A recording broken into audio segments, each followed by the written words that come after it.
So one of my mods sent this video to check out. And it says, Rich Dad got caught. Robert Kiyosaki, Rich Dad Poor. This is the untold story of Robert Kiyosaki, the author of Rich Dad Poor Dad. How did he actually make his money? Was he poor, selling how to become rich? Was it all a lie? Who made Robert? Was Poor Dad rich? Who was Rich Dad's daddy?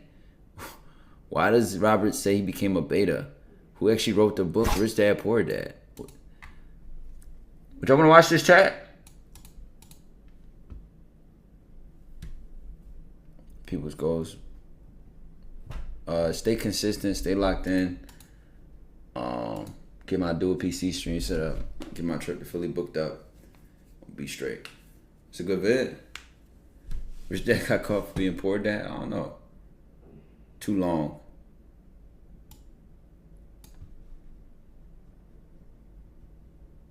Beginning was funny, but it kept getting more rare. The Lego shit was funny. No, that Lego shit was crazy. Let's see what it's about. If it gets boring, I'll cut it off. He finally got caught. The world's biggest finance guru claims Rich Dad taught him to be rich, real estate rich. Hey, there's an author missing on the back of this book. Well, for the first time ever, I have hard evidence. His whole story, although wild, is fake because I was a happily married, fat, beta male. Wow, that's simple. No, what? Hold that thought. This is the untold story of Robert Kiyosaki, and it is ridiculous. It took over a month for me to put this together, but I found out the truth. The real rich dad, the real poor dad, the real author, how they all got rich, the big lie. But does it even matter? This is a hidden camera investigation. People thought they were buying Rich Dad's real story, his secrets, but it turns out it was just a sales pitch for courses that cost how much? Our advanced training ranges from $12,000 to $45,000. And if we question him... If you guys are not happy about what I'm saying, please. 45 grand in 2010 money? How did they pay for that? So he orders us to call our credit card companies right away and get our limits raised, then challenges us to go big. Ask for $100,000. He even hands out scripts telling us what to say on the phone. Some scripts. Let's just put 100 grand on a credit card. So the reporter goes up like, hey, but my dad says... Is there any risk to raising my credit card? Because my dad always told me... Were you here while I was doing all this, or you were out? No, I was here, but I know my dad has always said to me it's not a good idea to have it too Is high. your dad wealthy? He's okay. Do what I tell you to do. Do it. Do what I tell you. Listen, you want 45 grand from a sucker? that? Start with, don't talk to your dad about this. He's a poor dad, a loser. Give me your money. I'm your new rich daddy. The rich dad speaker says he sold a mobile home for $32 million. Profit. But the reporters drive out to it in Saskatchewan, and nothing's there.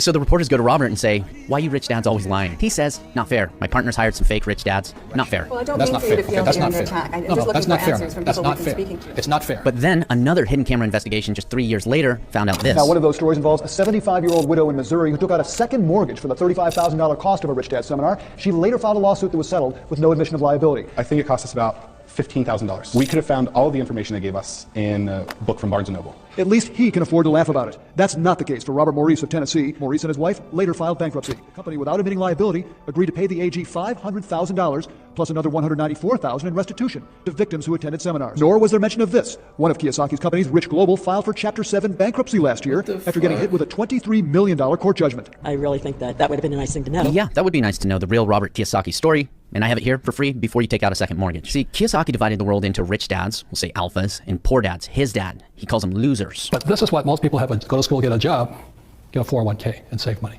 Loser. Those are his betas. And I know it's dumb, that's an alpha, vicious, young elephant seal. But you'll see why this whole idea destroyed it. But why would you portray your own father as a poor dad, a beta loser? My real dad, or my biological father, was head of education for the state of Hawaii. I called him my poor dad simply because he was a high-paid government official. He made a lot of money, yet at the end of every month, he was broke. Broke at the end of each month? Why? Ralph Kiyosaki. So I'm guessing when they ran seminars, he would have different speakers, and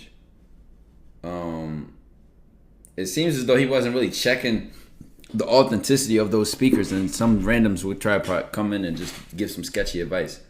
Kiyosaki had 4 kids. That's why people with 4 kids don't have money or dreams or ambitions. Kiyosaki means pure in Japanese. And Robert, your father was pure, right? He was a school teacher? I hate school. I hate school. I hate school. School, Marxist. You want to be a Marxist? Okay, forget it. I was saying Kiyosaki. You're Japanese. Even the most beta, baby, Japanese man will explain to you that they would fight you with a katana for even suggesting they call their father a poor dad, beta loser. Your father was the head of education of all of Hawaii. Trouble with academics is they're fakes. Ran for lieutenant governor as a As a Republican, you call him a socialist. The moment my dad, poor dad, declared he was going to run for lieutenant governor as a Republican, which proves how stupid he was in Hawaii, because he should have registered as a communist. He'd been a lot better in Hawaii. That's not cool. Don't call your dad stupid. That's another beta move. It's just... The academic system of communists. Just like my poor dad was actually a Marxist, because he never read the Communist Manifesto. But he believed in teachers' union. Okay, but Dr. Kiyosaki didn't just believe in unions. He became the head of all of Hawaii's teachers' union. That's gangster. It sounds like your dad was an alpha rich dad Hawaiian legend. Shit. Or was he a very bad man to you? When I was 15 years old, I had a bad year. I was failing in school. They threatened me. The school system threatened me. They said I was a stupid kid. I wasn't going to amount to anything. I was going to join my sister's class. Yeah, he made it just seem like, okay, financial education, financial mentality, mindset, boss your life up. But he was more than just financially thinking differently from his dad. This nigga had a whole different political ideology, like this shit was way deeper than that. Class because they're going to set me back and all this. And here's my dad, the top educator Come in in with the that whole Hawaiian issue. system. And he looks at me like this, and all he says to me is, screw. He says, don't let them ever take your spirit, son. He says, in my eyes, you can never fail. I will love you always. I will always love you. He says, screw him. You're no different than anybody else. This is a scene right out of Forrest Gump when they tried to kick him out of school and his mom says, you are no different. Your boy's different. His IQ is 75. and then she did screw him, literally, to keep her slow child in school. Your mama sure does care about your schooling, son. And both Forrest Gump and Robert Kiyosaki would go on to achieve great wealth despite these cognitive setbacks, but make no mistake, their parents made great sacrifices. Now, the only quote I could find from Robert Kiyosaki's first ex-wife was about his poor dad. In my mind, he was not the poor dad. His spirit and heart were rich. He was a true alpha, nothing like the beta son I met. His dad was a leader in That's his actually own Robert right. Bobby Lee. He's not even Japanese, but watch, he knows what it feels like to have a boy portray you as a beta publicly. You deep down are able to become alpha, but you... Oh, I'm not alpha? No, right now, if you... What would you could describe me as? Beta. Yeah, beta. You think Yeah, basically. Yeah. It's unfortunate, you had potential. You ever had a 17-year-old call you a little... No, I didn't I'll be honest with you, no, and it hurt? I'd be so angry. Now just imagine that little beta shit was your son. Only Dr. Kiyosaki was already in heaven when Robert started portraying him as a poor dad loser beta when this book came out. Still hurtful. Man, so Rich Dad Poor Dad gives Rich Dad credit for all his financial success. But in his first book, he acknowledges 139 people and not a peep about a rich dad. Robert's top dedication in the book on how he got rich was his poor dad, only he's not poor in this book. He's the best teacher I ever had. Rich Dad Poor Dad was radically different, almost like a different person wrote it. Question. How old were you when you became a millionaire? I don't really remember. It wasn't even in our minds. My best friend and I both met at Xerox in 1974, and we just pushed each other along. And today we're multi-billionaires. So you're a billionaire? In debt, yes. I'm a billionaire. Are you sure? And he just folds. No, I'm actually $1 billion in debt. And nobody forgets when they became a millionaire. Robert, tell us, how did it happen? You remember these here? These are nylon and Velcro surfer wallets. When I was 26, I began marketing these products worldwide, and that's how I became a millionaire before I was 30. He tells Oprah surfer wallets at age 26 made him a millionaire before age 30. But his book says he didn't even start business until 1977. He was already about 30, at least 29 3/4, not 26. But by 1978, the surfer wallet business was already out of business. That's what he didn't tell Oprah. He lost his money. He later sold t-shirts, but that business went belly up too. I can tell the truth or I can keep telling pretty lies. And when he says he lost his money, take a guess on who funded his... When I lost my business and my money in 1978, it was the worst thing that ever happened to me. Yet it was also the best thing because it was when I had learned the 3 key ingredients for creating wealth. I can keep telling pretty lies. And when he says he lost been his getting money, cooked. take a guess on who funded I feel like that's his normal in the business. business world, Was it though. his poor dad, who supposedly struggled to save just a few dollars? Yes, Definitely Robert better swore it than couldn't that. fail, but it did, and his father said nothing about his life savings and only asked what he learned from the lesson. Poor dad. Robert, how much did he lose? A few $100? So I raised another $100,000 from my poor dad. My poor dad second mortgaged his house. He's a good guy, my dad. Rich dad turned me down. He said, "Why should I give you money? You're an idiot." He says, "You have a bunch of crooks as partners," which was true. $100 grand around 1978. That's like $1 trillion today. I don't care how he got it. 100 grand cash back then was rich. This book should say, Rich Dad D gave me so much money, I'm beta. But by 1981, Robert lost everything, and it had jeopardized my father's property. Robert, don't you think that's pertinent info, that you made poor dad poor? But Robert says it was the best thing to happen because that's how he learned to be rich. 1978, 100,000 He has a point, and is this is like what I don't get almost about poor 500 people grand today. today. If you're Damn. poor, just ask your poor dad for like 100 grand. 1978 inflation, ask for $1 million today. Ask your poor dad for $1 million and learn to 500K. stop being poor. Now, Rich Dad Poor Dad, different story in 1978. He was a Damn. top salesman at Xerox. Tech Damn, money. They were Chad. Apple and Damn. Microsoft combined back then. He was investing in real estate and starts making more cash from real estate than he did at his high-paid sales job. Now, that's FU money. He didn't need to work anymore. That's how he got out of the proverbial rat race at an early age. But Robert, are you sure it was real estate in 1978? That's how you got rich? When I was just 9 years old, my rich dad began to teach me how to become a real estate investor. And that's how my real estate investment career began, with that simple education and lessons from my rich dad. And that is why I was able to retire in 1994 at a relatively young age of 47 because of the simple investment steps my rich dad taught me. You know, the problem with property records is they're public. So if Robert was a real estate mogul, seem like his story Forbes would know. changes every But Forbes time, reported too. no one has ever documented vast reserves of wealth prior to the publication of the book Rich Dad Poor Dad in 1997. So if it wasn't real estate in 1978 and it wasn't surfer wallets in 1978 like he told Oprah because he wrote he lost all his money in 1978, when did he get rich? He's been making millions since 1984, says it right there, Rich Dad Poor Dad. Question then, Robert, why do both you and your ex-wife say you were nearly $1 million in debt and sleeping in a Toyota Celica in 1985? And there's nothing wrong with a Toyota Celica. I had one, fantastic car, but why not spring for a more spacious 1985 van if you've really been making millions since 1984? There's just no need to make your wife sleep in a little car. Seriously though, what would you do? Homeless, 1985, you're nearly $1 million in debt. gosh, It's so how you obvious. doing nothing but Kiyosaki's cranking- author bio on Amazon says in 1985, What's good, he Dave? founded an What's good, international Dave? education company to teach people the secret to wealth. But Robert, Sorry, this founder, nigga you were just founder, be is that true? capping, You Jack. started a firm called Money and This You. video proving his book is false. Yeah. I mean, his word I just didn't seems start- I a was just teaching lot for it. inconsistent. Exactly. So you're basically teaching about financial education, but at that time, what really Like, made his story made has you qualified? changed Because you had 27 two times. businesses that ultimately, you shut down, but you're teaching people finance. So I started. I was a little student teaching the game. I was teaching from another instructor, and I was just teaching games I was teaching via games, encouraging people to make mistakes. So my biggest lessons was learning from people I thought were smarter than me, like the accountants and the attorneys, and they turned out to be crooks. You know what I mean? It was my lesson because I thought, like my poor dad was a PhD, I should listen to him, but he was poor. Okay, just to clarify, your business has failed, and you were just a money and you student turned teacher, teaching the lessons of crooks. Robert That's how you got rich. You weren't a founder. It's just a little confusing because your bio says 1985 founder, and then your audiobook specifically says the co-founder of the Accelerated Learning Institute, whose work began in 1978, which only adds more confusion because how do you found a company in 1985 that started back in 1978? And I actually found an old ad from 1990 that Accelerated, with an EX, was the company behind the Money and You course. His first book even says Accelerated co-founder on it. The Money and You program did in fact start in 1978, but its founder's real name was Marshall Thurber, an attorney teaching accounting. Robert, remind us about the lessons you were teaching. So my biggest lessons was learning from people I thought were smarter than me, like the accountants and the attorneys.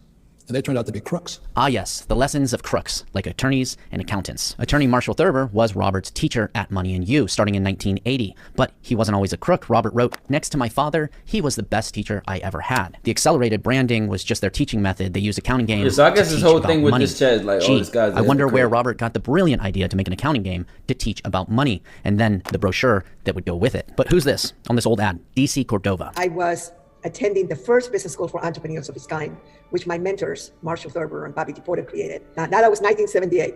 By 1979, when I was 29 years old, I was already running a company. DC Cordova quickly became the CEO and owner of the Accelerated brand, including Money and You. Now, CEO Cordova, what was it like to be the little partner of this giant, just alpha leader named Robert Kiyosaki? Actually, how does it feel, the fact that he was my partner?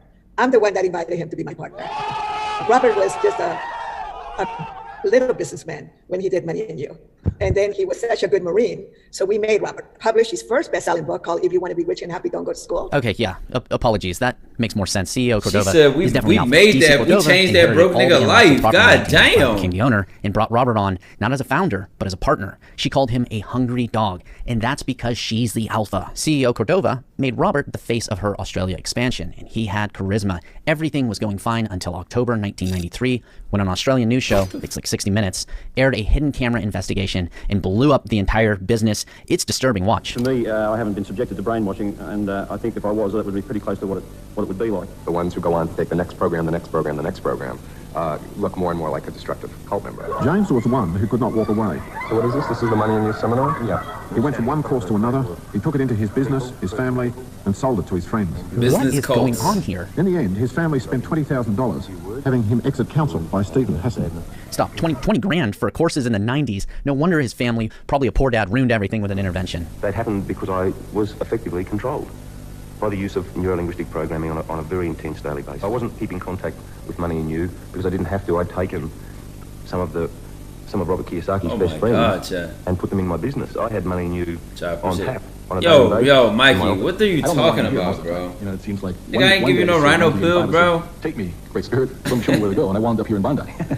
Now, Bro, this what the- investigation are only you still confirms alive, Robert was Mike? making lots of money as a teacher in 1993. Everything blows up, and just a year later, he claims Are he you still retired in alive? 1994, age 47, but from real estate and business. But here's the proof of how Robert Kiyosaki actually became wealthy, and it's nowhere to be found on the internet. It's hidden in a book, and not a very good one. I have become wealthy and financially independent through teaching. end it. I was financially able to retire Bro, you at better age have secured 43 that side quest, Brody. solely through my earnings as a teacher. better have I secured often that earn more in a side week quest, than many Brody. teachers earn in 3 years. And he talks about making millions throughout the book. This is a done deal, not real estate. When I was just 9 years old, my rich dad began to teach me how to become a real estate investor. And that is why I was able to retire in 1994 at a relatively young age of 47 because of the simple investment steps my rich dad taught me. Not business, solely nah. through teaching. Proof, just a student turned teacher.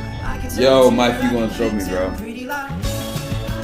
There's something really disturbing here in the book that I gotta mention. He found a communist boy. Well, Robert, you tell it. When I was in Vietnam, I had a chance one day to shoot a little boy. He was a Viet Cong in my aircraft, and I grabbed the kid, and he was about to, he grabbed me like this, and what he did was he bit my hand, and he kicked me right here, and all of a sudden I got really quiet, I just pulled my gun out, and I heard the Marine Corps saying to me, shh, just a little, you know what. All of a sudden I looked in his eyes, and the kid started to cry when he realized I was going to kill him at that moment. No, you can't just the little boy for kicking you. He wrote it was the code of war. No, there is a code of war, and that would be a horrific war crime. In fact, 18 U.S. Code 2441 says if you can't fight a small child and even put pressure on the trigger, they kick you out of the military for being too beta. That even today they do that. And then you just walked away like you went AWOL, a serious crime. And at that day on, I refused to fight again for the U.S. military. Robert, I'm just going to ask you straight up. Were you a liar? Because this story makes no sense. No, I mean, I told you the story. I got court-martialed for lying. So I sat there one day, I couldn't stand lying anymore. So I said, Captain Abrams, I said, I'm going to tell you the truth. And the reason was I was an entrepreneur. I got caught. Like one of my first things I got caught at is I was flying women in my helicopter. The second time I got caught, I was flying women in my helicopter drunk.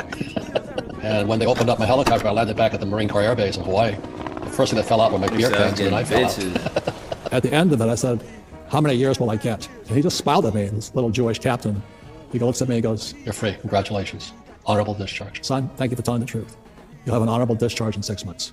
And at that day on, I refused to fight again for the U.S. military. One of the hardest decisions I ever made. And that's when I learned, Vlad, one of the most important lessons in life. The truth can set you free. And ever since then, I'm kind of a stickler on it. When I catch somebody lying, I get a little bit upset, you know. Shocking. A failed Robert Kiyosaki business involving serious fraud, lying, and people getting screwed. Entrepreneur. You think these women actually paid him money? Did they at least keep in touch with you? Well, after I couldn't fly him to that could be deserted funny islands stream in Hawaii, chat. my sex life was none. Sad. They used him. But why didn't Robert end the communist boy? Because now he brags about the commies. I killed a lot of your people.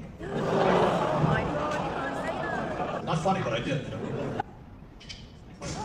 I said playing a f***ing cash flow game. But I'm playing the game. I mean, what the f*** is wrong with you? His Money and You book was about transformation. But listen to this. This is how his first book... I ain't gonna lie. Overall, he just seemed like a weird dude, chat. Like, that just seems like the moral of this story, bro. That just seemed like the moral of the story, chat. Whether we gotta finish it or not, like, it just seemed like he's a weird dude with a questionable history and shit. And it's like, yeah, watch out for this guy. I can't lie, bro. Yeah, just watch out for that guy.